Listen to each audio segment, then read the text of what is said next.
Welcome to Legal Meets, a look at legal beyond the law, a podcast by LegalMeets.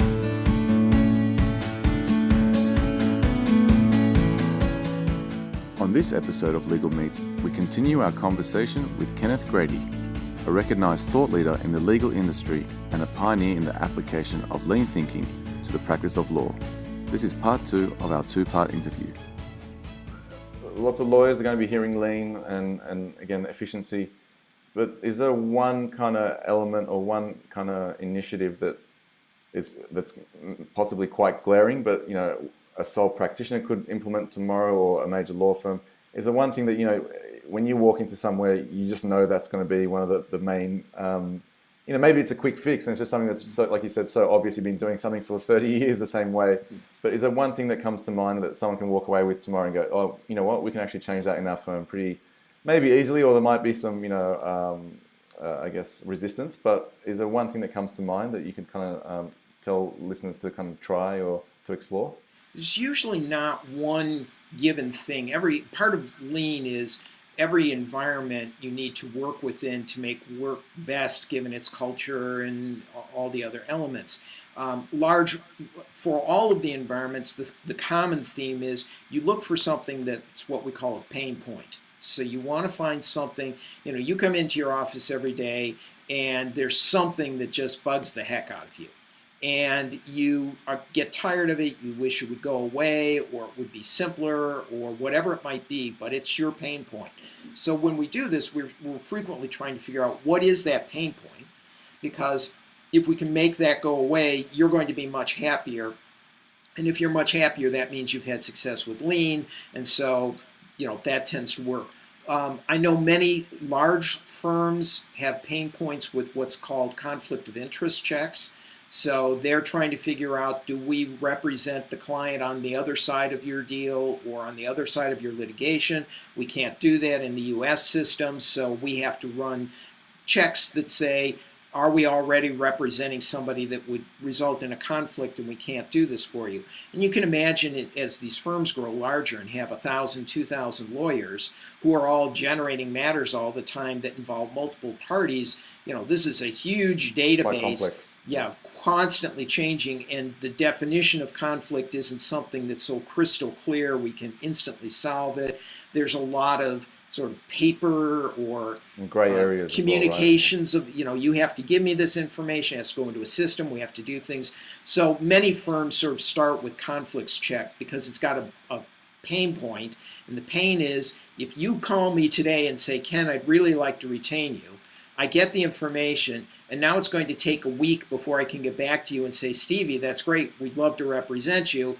During that week, you're sitting there going, I need to get moving on this. That's a real, I haven't heard back. blocker, isn't it? Yep. I'm sitting there worried that there's business walking away, going to another firm who can do it faster. So in the large firm world, ideally, you'd call me, I'd say, hold. Hey, Stevie, it's cleared, we can go. And we're all set to do business. So that's a type of pain point. Small firms, medium firms, you always have to find what it is. It can be widely varying depending on what business the firm does. But that's usually where you want to start, with something that bugs you, because it's almost guaranteed you can improve on it right away. And if you can do that, you're certainly going to feel better. All right, good stuff. And I guess, again, with the other hat you're wearing, and in the university where you're sitting right now, I guess your students are quite lucky to have someone that experienced lean methodology and technology related to the law a long time ago, and is actually quite forward thinking. So you're shaping these students for the future.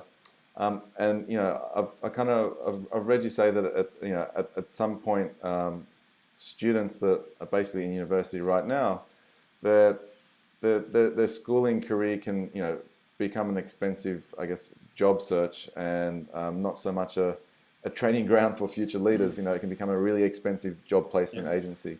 So what is it that the students kind of listening that they should be aware of to make the most out of their time in their law school career right now? Yeah, one of the unfortunate things that the recession has driven is the sense of urgency students coming into a law school have to get started on looking for a job and have a way to pay loans and other costs as they get out of school.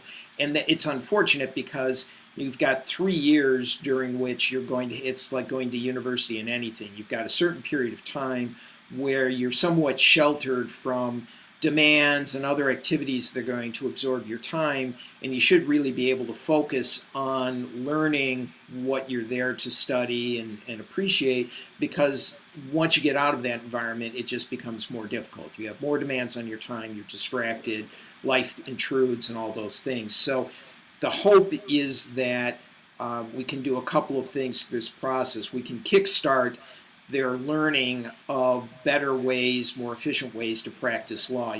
What's the best way to unlearn a habit? It's to never have it in the first place. Yep. Okay, so if we can teach them to think efficiently from the get-go, then hopefully as they start practicing, they'll be more inclined to think, what's a more efficient way to do this, rather than just jump in and then later have to fix it. The second thing we're trying to do is engage them in something that's really fun. The practice of law can be very tiring and boring and stressful if your day is filled with doing wasteful activities that you don't really need to do. The client doesn't really want you to do. A computer could do better than you and faster than you, but there you are grinding away doing something. And so by showing them that there are ways to practice law and weed out the drudgery and the waste, hopefully they'll have more optimism and feel better that when they come out, they can create a better world and a more interesting world for the lawyers, and a more, goes back to respect for humanity. They can come out feeling that they're being appreciated for the skills they bring, their intellectual abilities to solve problems, to apply a lot of different things. Their clients will feel more appreciative because they're being efficient in solving the client problems, and they'll enjoy the practice of law more. And that's, I guess, it should be about living a better life, because those skills they learn early on are really equipping them to kind of, have a long career. And, within the legal industry, there's so much talk about whether it's, stress or, mental illness and all the things that really kind of are the pressure cooker of dealing with other people's problems. And I guess if you can get rid of, like you said, the menial stuff that, it's not so enjoyable, or standing in front of a photocopier, as opposed to feeling like you're really valuable in giving clients, your best in terms of advice and advocacy, I think you're going to be a much happier lawyer and giving people a better service. So it's quite important to learn those skills early on, as opposed to getting out there and then kind of, being in the jungle and trying to, fight that battle without the proper skills. So it's good advice. So what about just the law school? I mean, you're there in that environment now. It's possibly quite similar to, I guess, a university environment that someone might have. There's computers, there's all kinds of things, but it's quite similar in terms of the model to maybe what was there 100 years ago, maybe more. Applying, putting on your lean thinking hat, and I don't want to get you fired, but what would you see as a way of being more efficient in the actual procurement of legal skills, actually going through university and law school? Is there something that you could actually see right now that could be more efficient, or law students could actually do, maybe even outside of their curriculum? But is there something that law students can do right now, or that system, could it be more efficient, putting on your lean thinking hat? Well, every system could be more efficient. Toyota could be more efficient, and they've been doing this for a long time. So there's always that room for improvement. And law schools certainly are part of the legal industry. They have been doing this for a long time. They have not changed in the same way that law firms and lawyers have not changed. And in the U.S. in particular, there's a lot of discussion going on because of the recession, changes in the industry. What needs to be done? What can we improve? And so there are ways that various people are experimenting with how can we improve that. So one example would be the traditional method in law school, many other environments, is go to class, 2 or 3 times a week, somebody lectures or somebody engages in this Socratic discussion with you, and there's a certain amount of information that you're conveying back and forth. And for some classes, that works very well. In other classes, you probably spend more time with either the professor lecturing or maybe less of a dialogue for what's going on. So an alternative method, one that I'm experimenting with and others are experimenting with, not only in law schools but universities generally, is can we offload some of the, we'll call it one-way communication that needs to happen. So I may need to convey or feel it would be helpful if I can convey some information to you, the student. And the most efficient way for me to do that is not to have a dialogue, maybe that'll take us 2 hours to do, but for me to just go through and explain something that augments the reading or in some other way quickly gets that information out.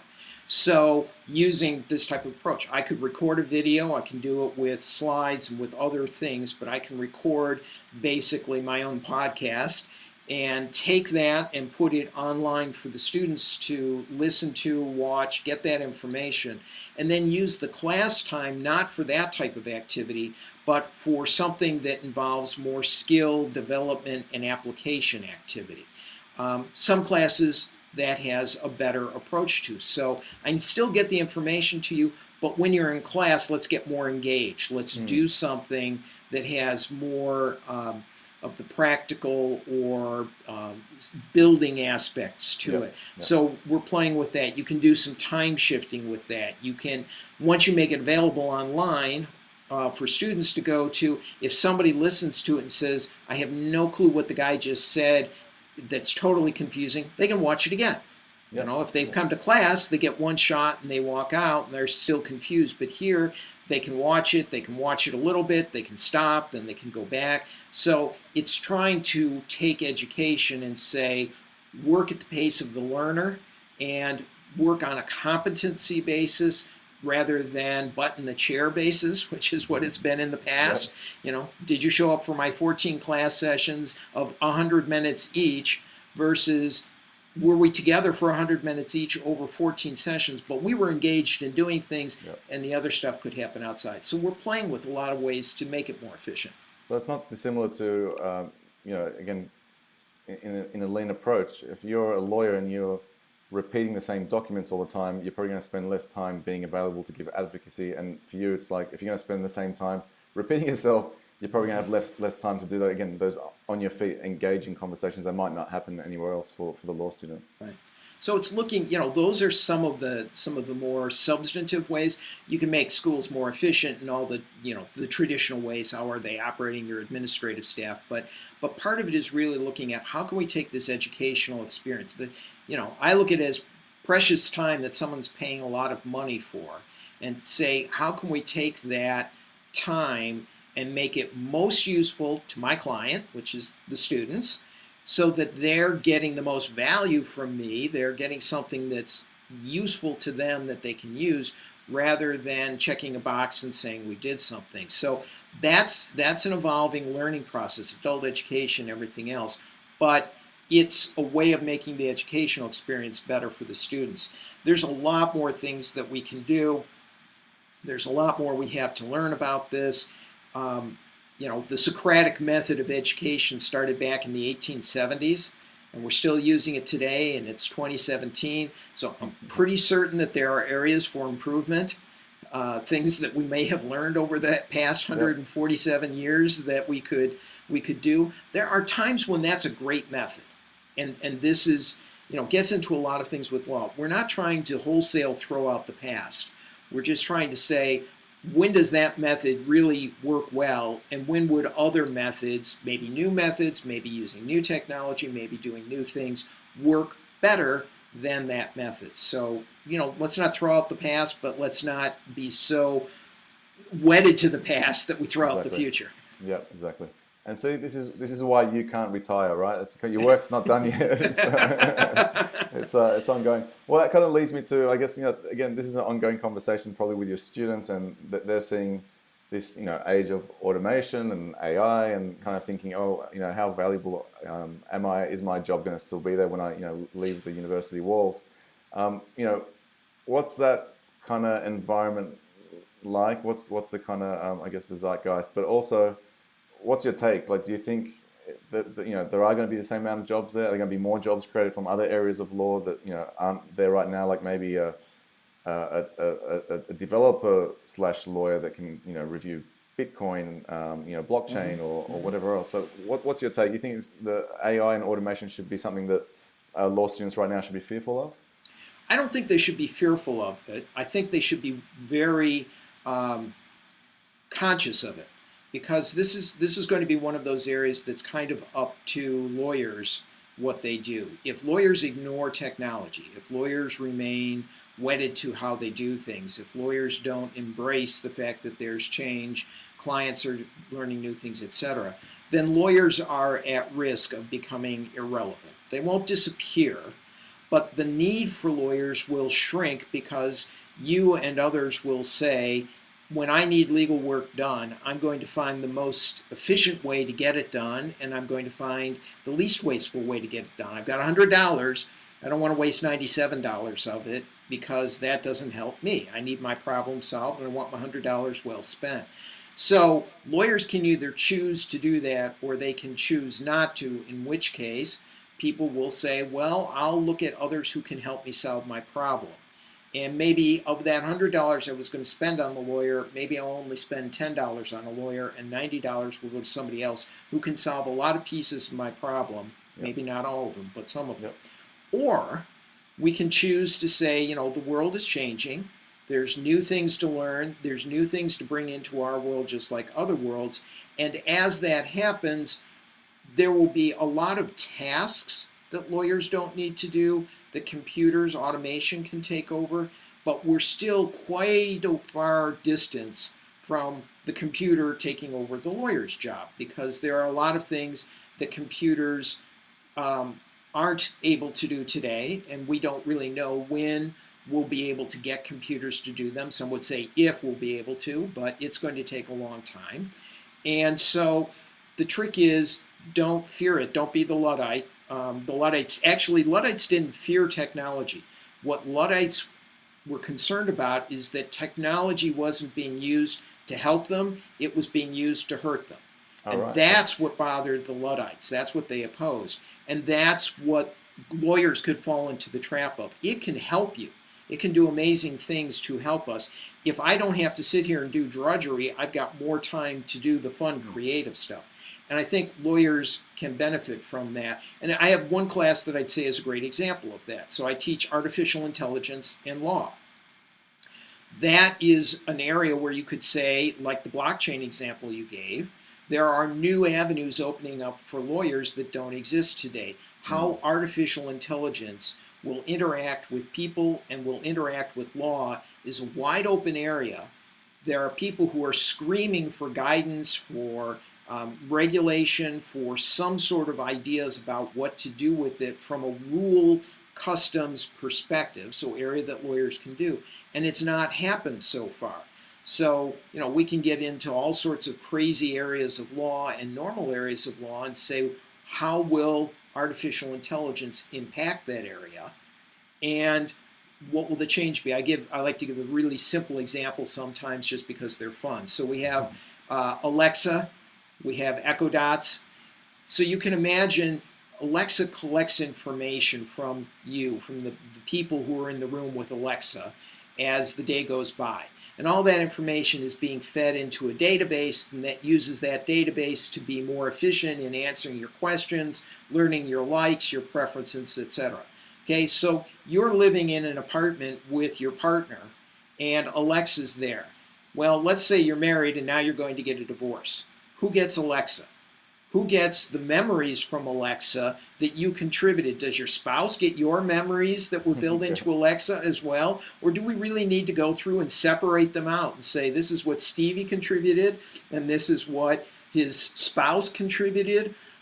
Who plays with that? You can get into all sorts of fun things. And then really doors that haven't been opened, right? Yeah, and then you can get into to other things. Artificial intelligence usually implies a learning mechanism. So autonomous cars are out on the street. They didn't come in with just a set of algorithms. They use their sensors, they gather information, and they use that for recursive algorithms that are constantly learning and updating and learning and updating. Okay, so a question comes up. You bought your car, it had certain knowledge on the day that you bought it, and now your car's out driving around on the street and it smashes into somebody else's car. Is it the same vehicle that was sold to you by the manufacturer? Because there's been all sorts of updates post the manufacturer that have happened to the intelligence. So should the manufacturer be liable for that? Is it what he sold, it sold? Did they intend for it to do the things it did? That gets into a lot of causation issues that exist in law. We have something called a superseding cause. This happened, then this happened. If something came up in the middle between them, that may have broken the link. And so this party is no longer responsible. Party A is no longer responsible. You know, drone technology, who's responsible? Do we want the drone? These are all new areas of law. So this is all fodder for the lawyer who isn't sitting there wedded to the fact that they have to walk from their house to the office and then walk upstairs and are saying, cool, I'll use the car, I'll use the elevator, you know, I'll take a helicopter if you want me to. I just need to get from here to there. I want to spend my time on the fun stuff. I think that's essentially it, because you mentioned before the augmented lawyer. Yes. It sounds like there's no escape from that, because the complexities of the problems that you're going to be solving are just that much. You know, they're just so vast compared to what you were solving in the past. Like, as you mentioned, just a simple case of a divorce. You know, you're talking about you know, so much data and all of these kinds of doors, and you know, autonomous vehicles are just really, you know, every time you have that conversation, like almost a new problem arises where you hadn't thought of before. Where, you know, again, could be responsibility, could be based on an accident, how your insurance would then relate to what's happening. Huge area. So it seems like, you know, these tools that are popping up, whether it's AI tools, again, like Ross or something that can help you do research, you're going to need more complex tools to handle more complex problems. So it can only go in one direction, right? So if you're going to be a lawyer, no matter what in the future, unless you're using this kind of technology, you're really not going to be able to solve people's problems. It's not so much that you can say, hey, I'm really good at doing what I did in the past with an old tool set. You just need a new tool set to kind of handle problems for the future. Well, and you'll be at a disadvantage. I mean, we all know how fast data is accumulating and how much new data we create every day. Yeah. Okay, we as individuals can't possibly look through that data to figure out what it means, what's relevant, what's not relevant. We've exceeded the capacity. We've reached that limit of the human mind to do that. And it's not just in folders anymore, right? It's kind of going to be on servers and your computers and whatever else. And the volume. I mean, the volume is massive. And so what we need to do, I wrote an article recently where I was referring to, if you do research, common tools for lawyers in the U.S. would be LexisNexis or Westlaw. If you do research on that, and 20 years ago you put in a fact pattern and you did some research, you'd get X cases. Today you put in the same fact pattern and you can get a large multiple of the cases that you got years ago. But the problem is you've got to sift through those cases. You know, if you got 50 cases a year ago, let's say you just got 10 times it, 500 cases. Reading 500 cases, of trying to figure out which are the relevant ones, which aren't relevant, all of that information, plus you have more statutes, more regulations, more additional or ancillary information that might be available through the internet. You don't have the ability, and your client doesn't have the money to pay you hourly to do all of this. So you need that tool to start saying, how can I help sift through this and get to what I really need to pay attention to, what's really relevant for me to use my higher order processing on. And that's going to differentiate lawyers, because the one who doesn't use the tool will not be able to find or separate things the way the one who does. Well that's an interesting pain point. That I hadn't really thought of this too much myself, but with the legal industry, it's quite different to every other industry, because you've got this data piling up, whether it's like court hearings or, you know, patents, or, you know, the good thing is that the positive thing is that these are all kind of mostly publicly accessible kind of databases, where now people are using technology to kind of, you know, you got case text and all, you know, all kinds of different platforms that are kind of making all this data available. And then cool things are going to happen as you pour AI on top of it. But if you think about it, not many other industries kind of face that. Even, doctors might have more and more research, but that kind of the old stuff gets kind of like thrown out a little bit because the modern stuff's more relevant. But for a legal case, you might be going to a precedent from over 100 years ago or something. So you got to have that constant, ever-evolving database always available to you. So it's quite an interesting set of problems for the legal industry. Yeah, it is a lot of data. It's a lot of different things. The medical industry obviously has a lot of data, cases and new things occurring each day. They first use, and this is good why people are still going to have jobs in the legal industry. In the medical industry, we're not doing away with doctors. So we have IBM Watson that goes through and does research looking at cases for cancer diagnoses. Watson doesn't come back and say, this is the diagnosis. Watson comes back and says, based on what you've told me, based on the things I've learned, based on the things I've looked at, these seem like the most likely possibilities. So 1, 2, and 3. The doctor looks at that and then says, 1 isn't because there's something I know in my experience that tells me it's not 1. 2, it could be, but 3 I wouldn't have thought of. That just wouldn't have occurred to me, and so I want to explore 3 a bit more because maybe that is the situation. So the ability to look at all that data and find patterns that were unexpected that the person couldn't see because they couldn't look at 10 million. The doctor can make decisions that they possibly couldn't have even been aware of. Exactly. It gives them new opportunities, and as the lawyer, you can't look at all these cases, but if something comes back and says, look at this, and look at this, you may say, aha, that's not something I would have thought of, that's not a solution, that's not wording, and so that's the augmentation. It's helping you do something that is becoming a limit, data processing, but you're using your skills, the power of inference, insight, whatever that is, intuition, all these things that are hard to program, and allowing you to take that and then apply it with humans. Because dealing with humans, we can teach computers some things. It can tell whether you're smiling or you're not smiling. But that interaction, I can look at your eyes and I can get a feel for your emotional state from your eyes. And people can do that. And more importantly, people like that. Staring at a computer's eyes doesn't work for us. Yeah, staring at a person's eyes does. So interacting with people on people's problems is still something that we do much better. So it's a combination of the two. And that's the success. Well, I think from all the things we just touched on and you mentioned, it's very clear that the job of that law student that's going to be graduating is going to be very different, and the skill set and again the educational framework that's delivering the new skills really needs to be quite different. And again, you should be excited because it's a brave new world, and some of these technologies that are coming out right now, they haven't really been applied that much. Every week there's from the time that Legaler was around, there was maybe I think 200 or 300 legal tech startups on AngelList, and now it's probably nearing 2,000 just on the ones that are there. So you think about that, that's like another couple thousand tools potentially that a client could use, a lawyer could use. So it's and that's only speeding up. So it's quite exciting, I think, to be a law student. But you need to get immersed in all that technology. So yeah, you need to take advantage of it, and you need to have a mindset that says it's not a threat, it's an opportunity. If you look at it that way, then you'll be fine and you'll have things to do. If you look at it as a threat because I wanted to be a lawyer the same way my grandfather was a lawyer, then you're going to have a problem.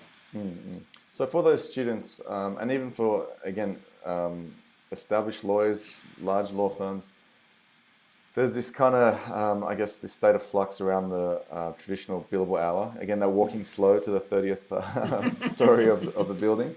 I've heard you describe it quite differently as instead of, I guess, alternative fee arrangements, appropriate fee arrangements. Right.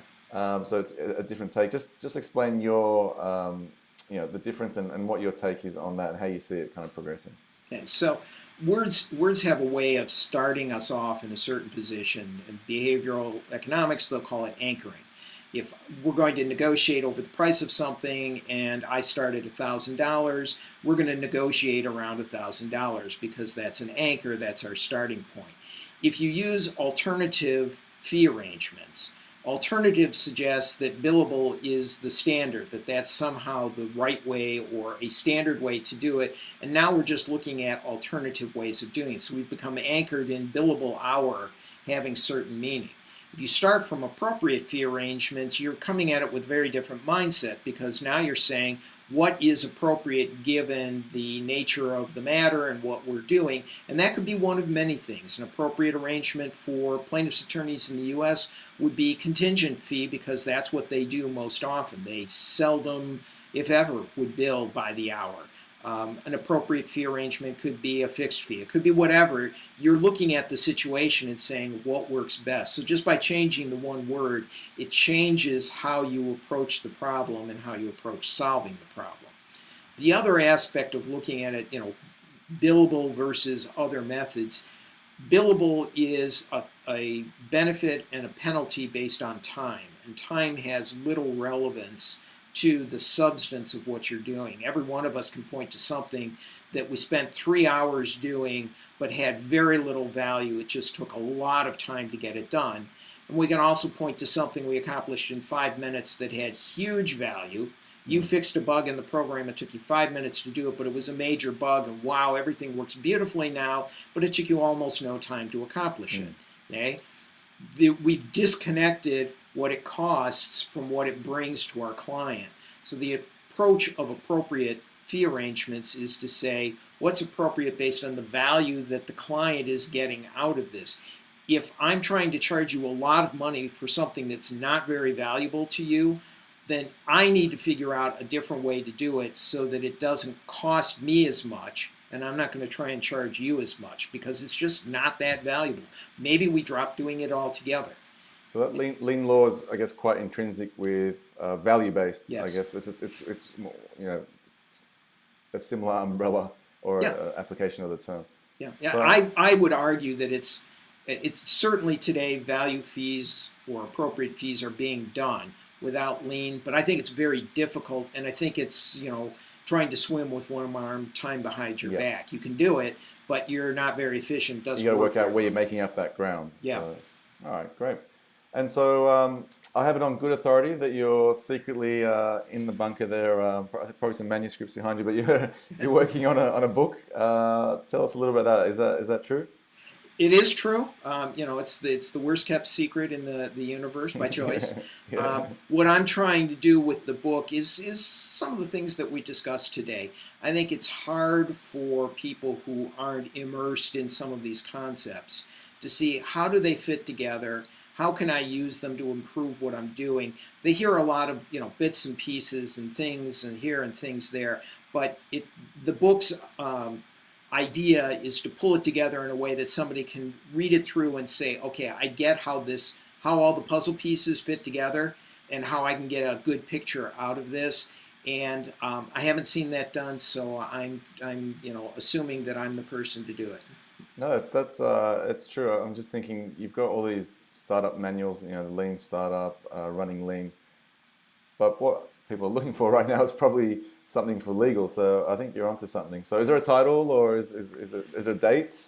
There's a working title, which I'm sure the publisher will trash as soon as they see it, but I call it The Augmented Lawyer because I talk about the augmented lawyer. I would like to see it done and out this year for a whole host of reasons, and we'll see how well that works, but that's the goal. So that's your true retirement plan, right? So I get it now. I get it. So you're in the field doing research right now. And there you go. You're going to be an Amazon #1 bestseller. So. Oh, in my dreams. Yeah. Well, I'm personally really looking forward to it, so I can't wait to see the book when it's out. But keep us posted, and naturally, we'd love to have you on later on to talk us through the book once it's all come together. So a few parting shots here on Legal Meets that we like to kind of have with the guests. Are you an Android, Windows, or iOS guy? iOS. iOS, great. And then apart from your, I guess, iOS, your mobile, your iPhone, what other bit of technology is there that you can't live without? Okay, unusual answer, books. And I don't mean Kindle books, I mean actual... Just straight up books. Yep. Straight up books. I have one book at home that is the 1919 edition. It's not valuable, but it's the 1919 edition of a book written on legal aid that in the U.S. for 50 or 60 years was the Bible for how Right. legal aid should be done. The pages are brown, they're brittle. It looks everything that you would look like and smell like if you were a book that's almost 100 years old. I actually wear cotton gloves to read through it because I don't want to damage it. That precious, yep. But there's a tactile feel. There's something I get from books. And it was a technology. I mean, when the Gutenberg press was invented, or the Gutenberg Bible came out, because the printing press, that was a new technology. So it's a technology. It's just an older one. Awesome. And then, well, again, it's something in two more years you can say you've got a 100-year-old book that's sitting right there. So that's pretty cool. Counting the days. And so, is there, when Ken gets up in the morning, or I don't know, just on a daily basis, is there a ritual or something that you kind of do? Whether it's a productivity thing or just a relaxing thing, is there something that you do? A morning coffee, meditation? Is there anything you do in your day? Large mug of Earl Grey tea. All right. That is secret sauce. That's the way to start the day. All right, great stuff. Well, Ken, I really appreciate you being on the podcast today. I'm really looking forward to seeing the book when it's out, and thanks for sharing your valuable knowledge with everyone. And we'll hope to have you on in the near future. And all the best with your pursuits. Great. Thanks very much for having me on. No worries. See you next time. Bye now.